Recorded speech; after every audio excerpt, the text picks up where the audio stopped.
আমরা এমন একটা দেশের মানুষ, একজনের ঘরের চালের পানি আরেকজনের জায়গায় পড়লে ঝগড়া হয় ঘন্টার পর ঘন্টা, বছরের পর বছর এই ঝগড়ার সমাধান হয় না।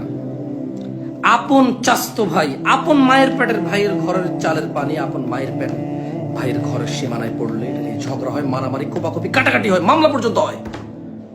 অথচ এমন মানুষদের, এমন প্রশাসন গত স্বাধীনতার পর থেকে তারা পেয়েছে, এমন মানুষদের কাছে নিজেদের শাসন ভার দিয়েছে, যারা আরেক দেশের পানি শুধু যে সীমানায় পড়ে তারা ভাসিয়ে নিয়ে চলে যায়, কোনো উদ্বেগ নাই, কোনো উদ্বেগ নাই।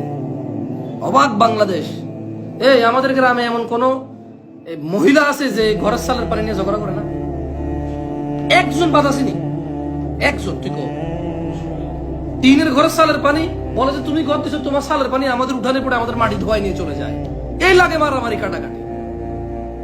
বলে যে তুমি এখান থেকে পথ রাখো নাই, তুমি গদ দেওয়ার সময় সীমানা করে গদ দিছো, এখন তোমার বৃষ্টির পানি যাওয়ার জন্য তোমার জায়গা রাখো না কেন? ঝগড়া, মারামারি। আর এমন দেশের মানুষকে আরেক দেশের পানি এসে ডুবাই তলায় নিয়ে চলে যায়, কোনো উদ্বেগের উদ্বেগ নাই। কি ভাই, সবাই নিজ নিজ জায়গা থেকে কিছু করি, চলেন।